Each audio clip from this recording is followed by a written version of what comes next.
মানুষের জন্য আমার রাসূল দিবালোকে দিবানিশি কেঁদেছিলেন। এত কান্না তিনি কাঁদতেন, চোখের পানি ঝরে যেত। উম্মতে মুহাম্মাদের কি হবে? সাহাবায়ে রাসূলরা কেঁদেছিলেন, ইমামরা কেঁদেছেন, তাবিঈরা কেঁদেছেন, ওলি আউলিয়ায়ে কামেলিনগণেরা কান্না ছাড়া তারা আল্লাহকে পায়নি। হেসে ওই উল্লাস করে আল্লাহকে পায়নি, দুনিয়ায় আনন্দ করে আল্লাহকে পায়নি। পেয়েছে তারা, আল্লাহকে হাসিল করেছে তারা যারা আল্লাহর কাছে সদা সর্বদাই মাথা নত করেছে, নিজেকে নিজে ছোট হয়েছে, চ্যালেঞ্জার হয়েছে। আমার ভাই সব আল্লাহর নবীর সাহাবীদের কথা মনে পড়ে যায়। সাহাবী হযরত উসমান বিন নুরাইন রাদিয়াল্লাহু তাআলা আনহু, আপনারা জানেন তো, তিনি জান্নাতি মানুষ। আল্লাহর নবী বললেন, বাবা আবু বকর, ওমর, উসমান, আলী, আল্লাহ তোমাদের জান্নাতি রিজাল্ট দিয়েছে। আমি রাসূলুল্লাহ বলে যাচ্ছি, জোরে বলুন সুবহানাল্লাহ। আমি রাসূলুল্লাহ বলে যাচ্ছি, আল্লাহ তোমাদের জান্নাত রিজাল্ট দিয়েছে। আহা, হযরত উসমান বিন নুরাইন আল্লাহর কবরখানা দেখলেন। আল্লাহর গোরস্থান থেকে হাজার হাজার মানুষ জান্নাতুল বাকিয়া, জান্নাতুল মুআল্লাতে শুয়ে আছেন।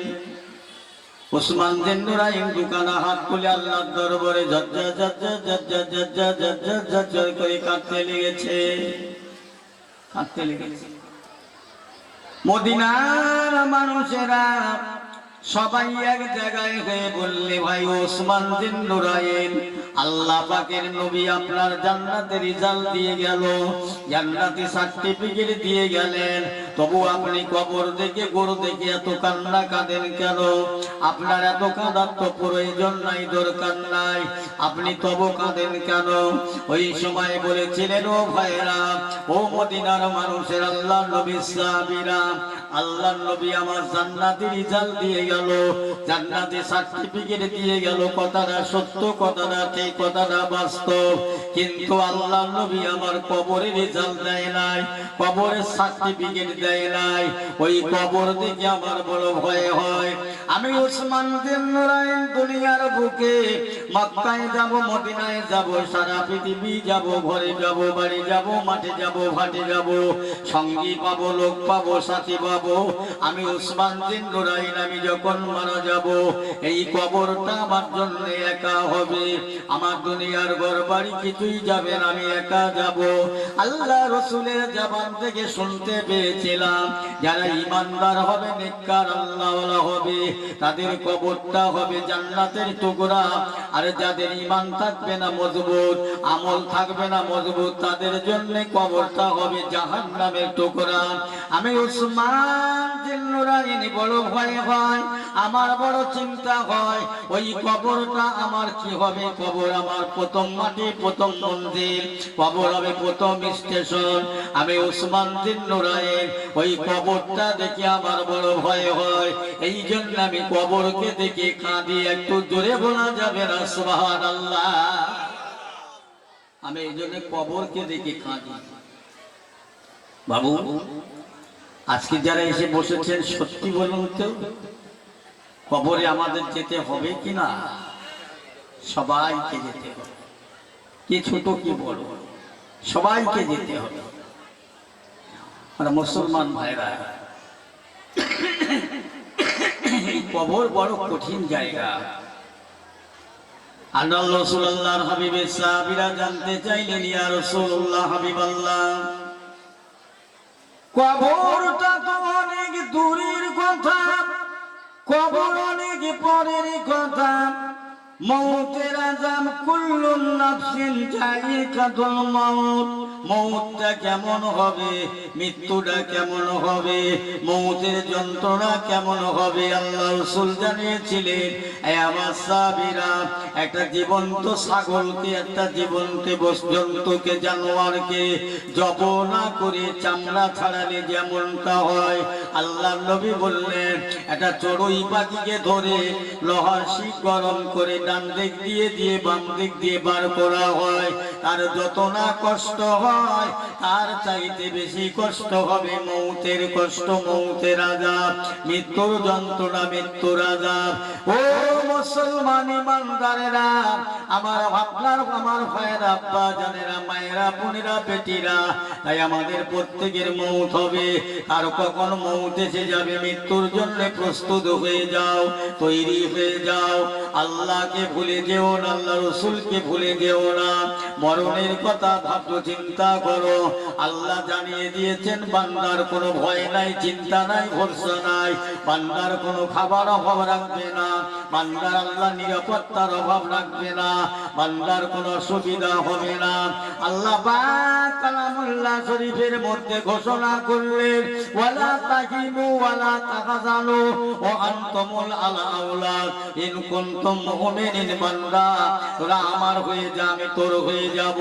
ও দুনিয়ার বান্দা, তোদের দুনিয়ায় কোনো জ্বালা যন্ত্রণা হবে না, লজ্জাবিত হবে না, অপমানিত হবে না, পদস্থ হবে না, তোরা নির্যাতিত হবি না, রিজিকের হারা হবি না। আমি আল্লাহ তোদের রিজিকের দায়িত্ব নিলাম, নিরাপত্তার দায়িত্ব নিলাম, তোদের মালের দায়িত্ব নিলাম, তোদের জানের দায়িত্ব নিলাম। এই দুনিয়ায় তোদের যেমন আমি আল্লাহ পাক এতগুলো দায়িত্ব নিলাম রে বান্দা, জেনে রাখ মৌতের পরে আমি আল্লাহ পাক তোদের জাহান্নাম থেকে বাঁচাবার দায়িত্ব নিলাম। একটু জোরে বলেন না সুবহানাল্লাহ। কোন চিন্তা আছে আমাদের? কেন ক্ষমখায় মুসলমান আজকে হই হই করে করব, কে কি করবে জানি না। বড় কঠিন রে ভাই, ইমান কেনা বেচার জামানা চলছে, ইমান রেখে বেঁচে থাকা বড় কঠিন হয়ে যাচ্ছে। ইমান মজবুত করে নাও, মজবুতি হয়ে যাও, শক্ত হয়ে যাও, সাচ্চা হয়ে যাও। মরে যেতে হবে, সাদা কাপড় জোড়াতেই হবেই হবে। জানাজার ময়দানে নিয়ে হাজার হাজার মানুষ জানাজা পড়ে আদর করে, যত্ন করে, খাটিয়া করে, কাঁধে করে নিয়ে নিরাপদ অন্ধকার কবর, যে কবরের নাই সাথী নাই, বাতি নাই, সঙ্গী, যে কবরের না আছে জানালা না, দরজা না, আলো না, হাওয়া না, বাতাস না, খানা, বড় একা একই, একা একই। একটা দুটো বছর নয়, কিয়ামত পর্যন্ত ওই কবরে শুয়ে থাকতে হবে। যদি আযাবে কবর হয়, আযাবে কবর হয়, সহ্য হবে? আল্লাহ রাসূল আল্লাহর হাবিব জানালেন, বান্দা দুনিয়ার মধ্যে যদি তোমার নামাজ ফরজ হয়ে যেখান থেকে গেল, ওই জায়গা থেকে যদি তুমি নামাজটা কাজা করো, ফজরের নামাজ কাজা করবে, এমন একটা সাপ আল্লাহ কবরে দেবে, ফজরের ওয়াক্তে দংশন করে চলে যাবে। জোহরের নামাজ কাজা হবে, ওই এমন একটা সাপ আল্লাহ কবরে দেবে, সে একবার দংশন করে চলে যাবে। আসরের নামাজ কাজা হয়ে যাবে, আবার আসরের সময় একটা সাপ কবরে দেব, দংশন করে চলে যাবে। ঠিক হলো মাগরিবের টাইমে, ওশার টাইমে, এইভাবে কিয়ামত পর্যন্ত সাপের সবল দেবে, দংশন করবে। বলা হয়েছে ওই সাপের নিঃশ্বাসটা, ওই সাপের দমটা যদি দুনিয়ার মানুষের কাছে একবার দেওয়া যেত, তামাম দুনিয়ায় আর জমনে জীবনে কোনোদিন কোনো সময় দুবুলো ঘাস জন্ম নিত না, জন্ম হবে না। কবরে সাপের যে নিঃশ্বাস, তাহলে এর থেকে বাঁচার দাওয়াই কি? এর থেকে বাঁচার রাস্তা কি? এর থেকে বাঁচার দাওয়াই হলো, রাস্তা হলো আমাদের দুটো জিনিসকে মজবুত করা। একটা হলো ঈমান আর একটা হলো আমল। এই দুটো জিনিস কিরা? তুমি ধনীর বাচ্চা হও, ফকিরের বাচ্চা হও, গরিবের বাচ্চা হও, এতিমের বাচ্চা হও, যারই বাচ্চা হও না কেন, দরুদ শরীফ আল্লাহুম্মা সাল্লি আলা সাইয়্যিদিনা মাওলানা মুহাম্মদ ওয়া আলা আলি সাইয়্যিদিনা মাওলানা মুহাম্মদ। আরো একবার বলা ছেড়ে মন ভরে বলো, আল্লাহুম্মা সাল্লি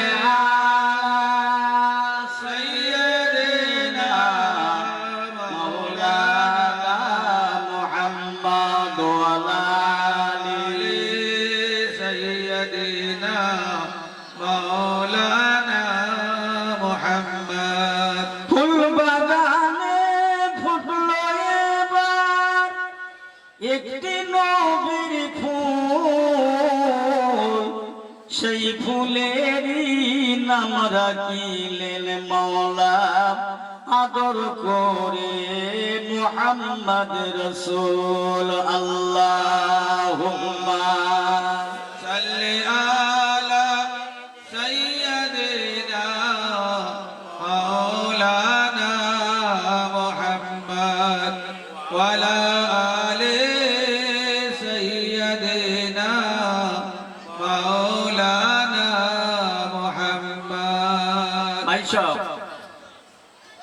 আল্লাহর রাস্তে বলছি দুটো কথা। আপনাদের কাছে আমি বাজে গল্প করতে আসিনি, আর বাজে সময় দিতে আসিনি। ঘুম সব ত্যাগ করে আপনারা এসে বসেছে, আমিও যেমন আপনারাও থাকবো। আপনারা এখানে এসেছেন যেমন চলে যাবে যে যার ঘরে, আমাকেও চলে যেতে হবে। তাই কিছুক্ষণের জন্য দুটো কথা, আল্লাহ রসুলের কথা, অন্য কিছু নয়। এখানে গান বাজনার কোনো থিয়েটার নয়, অন্য কিছু নয়।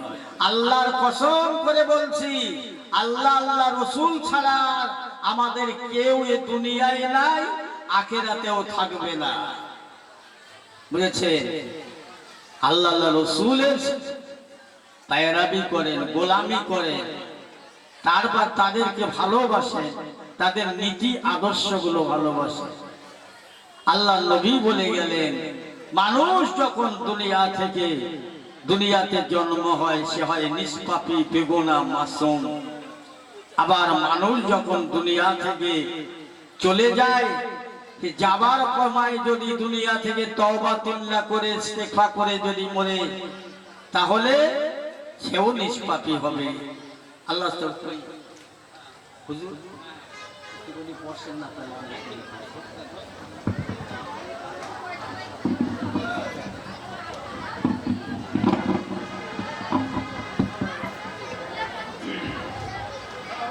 বয়োজ্যেষ্ঠ মানুষ তো, বয়স্ক মানুষ এস্তেঞ্জা করেছে, বুঝতে পারছেন? উনি এস্তেঞ্জা করে উনি সেটি আসেন, ততক্ষণ আমরা একটু দর্শে পড়ি, ওদের সাথে কথা বলি। দর্শে পড়েন আল্লাহুম্মা সাল্লি আলা সাইয়্যিদিনা মাওলানা মুহাম্মদ ওয়া আলা আলি সাইয়্যিদিনা মাওলানা মুহাম্মদ। আমরা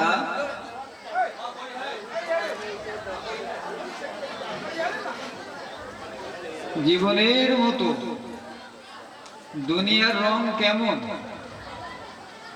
দুধের রং কেমন, আমরা এত সময় যে বক্তার মুখ থেকে জলসা শুনছিলাম, উনি কোনোদিন দেখতে পাননি জি যে দুনিয়া কেমন। কবরের সম্পর্কে কি সুন্দর আলোচনা উনি শুরু করেছিলেন। আমার নবী পাকের জামাই, তার নামটা হলো হযরতে উসমান গনি। হযরতে উসমান গনি একটু বলেন রাদিয়াল্লাহু তাআলা আনহু। আল্লাহ রাসূলের দুটো কলিজার টুকরার সঙ্গে উসমান গনির বিয়ে হয়েছিল, তাই বলে জিন নূরাইন, নবীর দুটো নূর উসমান গনি পেয়েছে। তো বলেন না সুবহানাল্লাহ, সুবহানাল্লাহ। হযরত উসমান গনি রাদিয়াল্লাহু তাআলা আনহু মদিনার মসজিদ নববীতে আল্লাহ রাসূলের সাথে সঙ্গে শ্বশুর আব্বার সাথে সঙ্গে দিন দুনিয়ার বাদশা জনাবে নবী মোহাম্মদ মুস্তাফা, সকলে বলুন সাল্লাল্লাহু আলাইহি ওয়াসাল্লামের সাথে সঙ্গে জামাতা থাকতে হঠাৎ করে আল্লাহ রাসূল আল্লাহর হাবিব একদিন বললেন, ও উসমান গনি, ও উসমান গনি, দুনিয়া বড় কঠিন জায়গা, দুনিয়া বড় কঠিন জায়গা, এ দুনিয়া থেকে ঈমান নিয়ে যাওয়া, ঈমান নিয়ে যাওয়া আল্লাহর দয়া ছাড়া কারোর পক্ষে সম্ভব হবে না। ও উসমান গনি, এ দুনিয়া থেকে একদিন বিদায় গ্রহণ করতে হবে, তো আমি নবী তোমার শ্বশুর আব্বা একটা ওয়াজ নসিহত তোমাকে করে যাই। এ দুনিয়া থেকে একদিন বিদায় গ্রহণ করে কঠিন অন্ধকার মাটির তলায় প্রত্যেকটা মানুষকে যেতে হবে। যার প্রতি আল্লাহ রহম কারুম দয়া করেছেন, সুন্দরভাবে তার জানাজা হবে, কাফনের কাপড় হবে, তাকে সুন্দর করে আতর সুরমা লাগিয়ে গোসল করিয়ে বড় যত্ন কদর করে ওই কবর ঘরে রাখা হবে। আবার অনেক বান্দা এমন হবে তার কবরের খবর কেউ খুঁজে পাবে না, কোথায় জানাজা হলো, কোথায় গেল, কোথায় হারিয়ে গেল, কেউ খুঁজে পাবে না। কি হলো না হলো আল্লাহই জানে। ও উসমান গনি হুজুর কেবলা দিয়ে ওয়াজ করছিলেন, কবরে কবরে কবরে কেউ কোনোদিন কোনো সাথী পাবে না, সাথী হবে না। জাহান্নামে মানুষ চলে যাবে, জাহান্নামে সাথী পাবে, জান্নাতে মানুষ যাবে, জান্নাতে অগণিত সাথী পাবে। মানুষ কবরের ভিতরে ঢুকবে একাকী, একাকিনী কবরে পড়ে থাকতে হবে। আম্মা জান হযরত আয়েশা সিদ্দিকা রাদিয়াল্লাহু তাআলা আনহা, ইসলাম জগতের জননী, আমাদের সকলের জননী মা, একদিন বলেছিলেন, আল্লাহ রাসূল আল্লাহর হাবিব, আমি আয়েশা আমার ঘরে রাত্রির বেলা থাকার পরে ভোরবেলা তাহাজ্জুদের সময় ঘর থেকে তিনি রওনা হয়ে মসজিদে নববীতে চলে গেছেন, নামাজ কালাম পড়তে চলে গেছেন। আমি ঘরের মানুষ, আমি ঘরের মানুষ, আমি মনে মনে করলাম সকাল সকাল ভোর ভোর ভোর ভোর ঘরের কাজটা করে নেই, হাড়ি গুড়িগুলো ধোয়া খাওয়া করে নেই, ঝাড়ু চা মেরে নেই, এই না চিন্তা ভাবনা করে ঘরের ভিতরে ঢুকলাম। আমি নবীর স্ত্রী হযরতে আয়েশা, হযরতে আয়েশা, আয়েশা সিদ্দিকা, নবীর স্ত্রী হযরতে আম্মাজান আয়েশা সিদ্দিকা ভোরবেলা ঘরে ঢুকেছেন, ঘরটা পরিষ্কার করবে, ওই যে বলে বাসি কাজ, ঘরে ওই ঝাড়ু মারা, রাতের একটু সুন্দর হাড়ি থালাগুলো পরিষ্কার করা মায়েদের জরুরি কাজ। রাসূল পাক চলে গেছেন মসজিদ নববীতে, মা জননী আমার ঘরের ভিতরে এই কাজটা সারতে চাইছে। রাতের বেলা খাওয়া দাওয়া করে যেখানে ঝাড়ু রেখেছেন, যেখানে হাড়ি রেখেছেন, সব নিজের ঘরে উনি সব জানে। ভোর ভোর ঘরের ভিতরে রান্নাঘরে ঢুকে আম্মাজান আয়েশা সিদ্দিকা রাদিয়াল্লাহু তাআলা আনহা, জননী আমার, অন্ধকার তো, কারেন্ট নেই, বাতি নেই, আলো নেই, হাতড়ে হাতড়ে দেখছে এই জায়গায় তো রেখেছিলাম ঝাড়ুটা, খুঁজে খুঁজে পাওয়া যাচ্ছে না, এদিক সেদিক ফিরে পাওয়া যাচ্ছে না। অমনি ডুকরে কান্না শুরু করে দিয়েছেন। এত কান্না কাকি করেন, এত কান্না কাকি করেন মা আয়েশা সিদ্দিকা রাদিয়াল্লাহু তাআলা আনহা।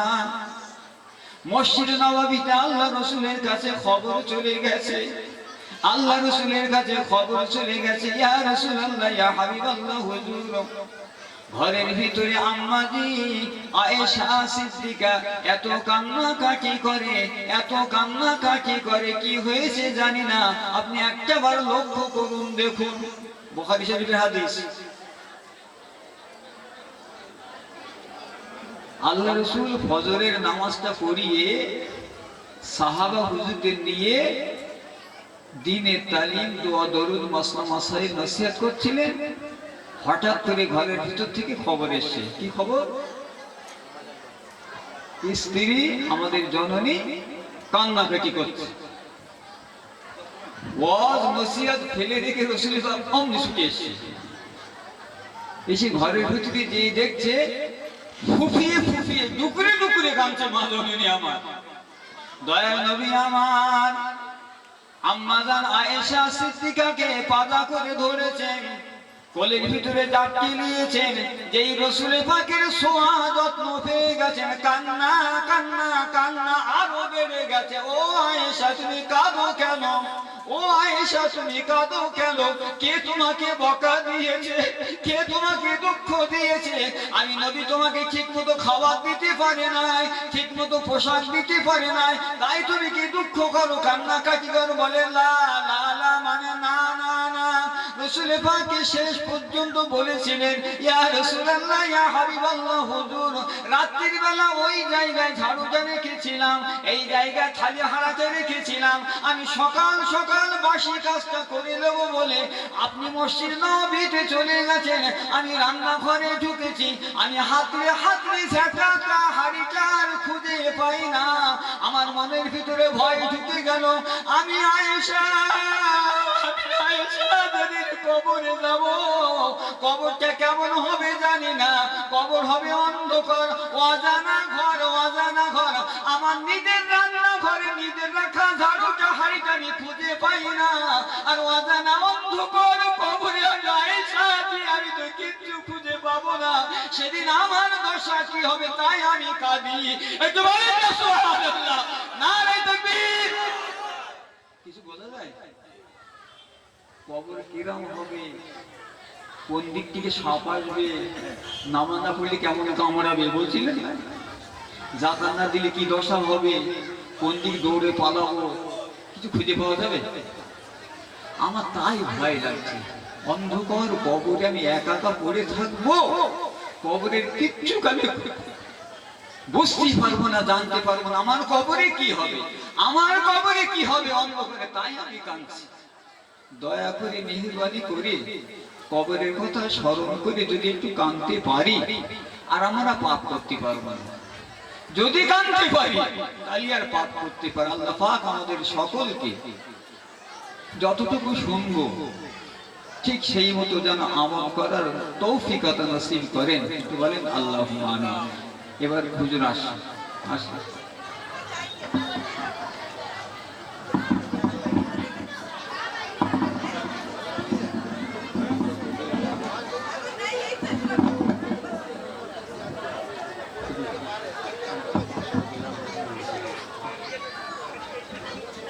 দরুদ শরীফ, আল্লাহুম্মা সাল্লি আলা